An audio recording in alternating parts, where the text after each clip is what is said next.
Pretty far away from home today. I'm insulator hunting close to Iowa, Kansas on this trail. It's called the Prairie State Trail, and it's built on what was a railroad grade. It was the railroad was built in 1872.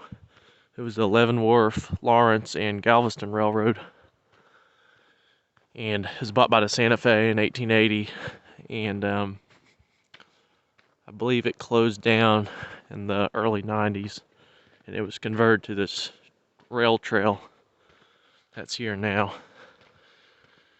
And this trail is pretty, I don't think it's traveled a whole lot. There's a lot of old relics left behind, like the telegraph poles and remains of a signal right here. I'm outside of Iowa, Kansas. I'm in a little bitty town called Carlyle right here. So just looking to see if what's out here. I've never hunted on this line at all before, so I'm not familiar with this telegraph line or any insulators that might have been used along it. So we'll see what we can find. Ball here's got a couple disappointments on it. On that second arm right there, those two on the opposite side of the pole from me are Hemingway blue, Hemingway 21 beehives. But somebody shot them, so the skirts are completely shattered. So that kind of sucks. This pole here's got a really pretty ice blue colored, kind of a light blue colored beehive on the end arm. So I'm gonna see about getting that, see what it is. Well, that one was very difficult to get that down, but I finally got it down. And it's actually a really nice insulator. It's an old HG petticoat. Looks like it has a F or a backwards L or something right there. There's some amber right there. But here on the back, it's got the petticoat marking. Here in the back, it's got something weird in the glass.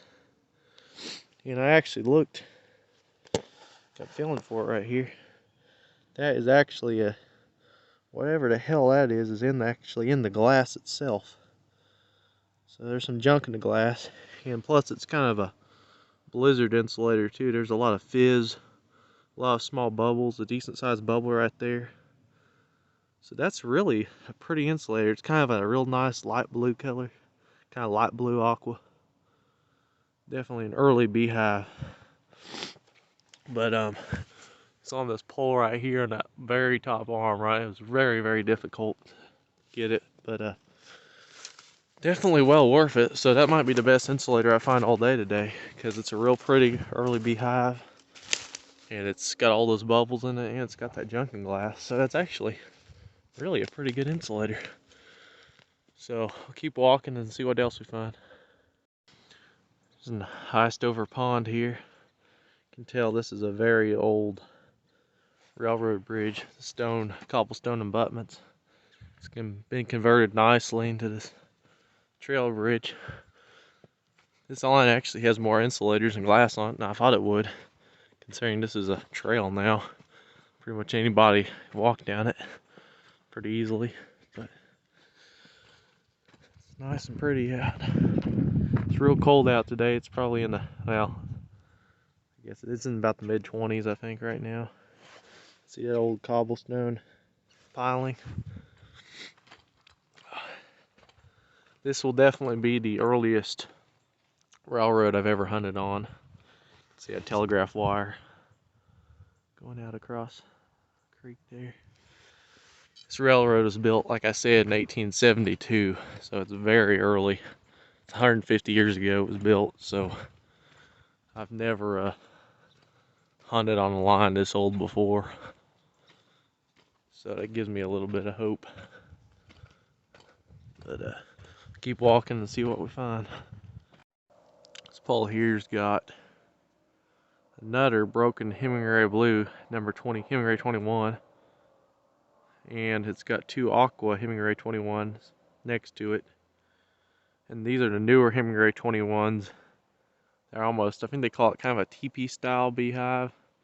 They're beehive, they're CD145, but they've got kind of a teepee shape to them, cone shape. You see what I'm talking about? So even though those are just aqua, they're still, they got drip points, or Hemingway 21 marked ones. I'm probably still gonna try to get those down. So you got a shattered spile groove, that busted Hemingway blue number 21, which is a shame.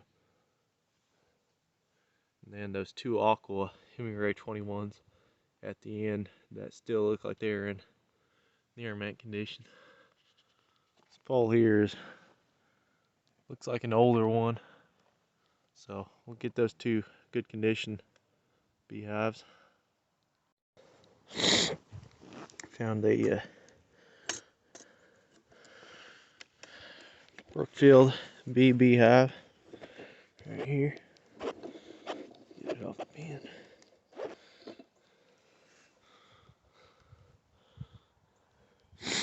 Nice, rich, dark aqua color. A lot of them, like a lot of them, this one's got some amber in it too. Very nice. This pole here looks like it's about to come down. Luckily, I don't see anything too good on it. There's an HGCO beehive there. That's about it. So. And there's a huge structure of some sort back here in the woods. It's completely made out of concrete, it looks like. There's huge cracks going from the bottom all the way to the top of it. But it's a huge wall. It looks like it might have been, I can't tell, like maybe a factory of some sort. There's a little platform, it looks like right here. But anyway, very odd. Yeah, there's a lot of foundations and stuff and little what appear to be houses or buildings of some sort right here. It's very odd. I don't know if this was a site of an old factory or town or something, or what this was, but it's odd. Then we got this real heavy set pole right here, and it's got a double dead end on the bottom arm. They used guy wire strains as dead ends instead of spools, which is kind of different. And anyway, kind of odd right here. I'm trying to figure out what exactly this was, but very interesting. It's out here in the middle of nowhere like this. Piece of a pretty dark aqua Brookfield beehive right there, but it's completely broken. So, there's another early HGCO petticoat beehive on this pole that's just hanging in midair. And I was gonna get it, but came over here and the side of the skirt's completely shattered. So I guess I'll just leave it. Somebody's really shot a bunch of these insulators on this line. And I expected a lot of the poles to be picked, but being a trail and all, but it's kind of disappointed how many have been shot for here. These poles seem like they're averaging about 4 cross arms on every pole, and the construction of the line's really mixed. A lot of the poles don't look like each other. It doesn't look like they're all set at the same time. It looks like there was a lot of replacement poles, poles just being changed out at random over the years. And the cross arms and insulators are the same way. There's a mix of everything from that old light blue petticoat beehive I found with the junk in the glass to plastic stuff, CE Co. Black plastic insulators. So there's a wide variety of stuff on this line. Like this pole here is bare. I mean, it's got shattered beehive, shattered 42, and a clear 42. It's in decent condition. Everything else has been stripped. So this line's definitely been gone through a time or two before. That HGCO petticoat beehive I got with all the junk in the glass, that's the best insulator I found so far, by far. But it was in a very difficult, hard to get to place. I'm pretty sure that's why nobody had gotten it yet. There's a Hemingway 21 and a Brookfield beehive on this pole that look like they're both in decent condition. So I'm gonna see about getting them. I went over here to this pole I just filmed, and the first date nail of the day, 1929.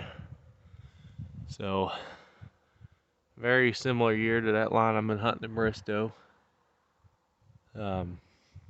This date nail, I don't have a hammer with me, but hey, I got lucky. This one came out, so I guess I'm getting me a date nail today. 1929. I don't think I had that year. Got some 28s, but alright, let's see about getting those insulators. I have a beautiful Hemingway blue, Hemingway 21. Finally one that's not broken, which is what I was looking for.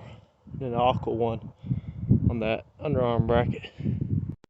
Looks like another decent Hemingway blue, Hemingway 21 right there. And this one here is a very pretty one right here.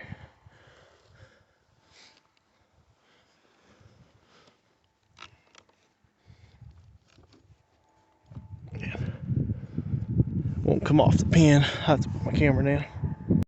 Alright, I hunted this section of the line all the way up to the highway crossing. So I'm heading back now, picking up my finds that I set out along the way until I go back to the car. And we'll see what else the day holds.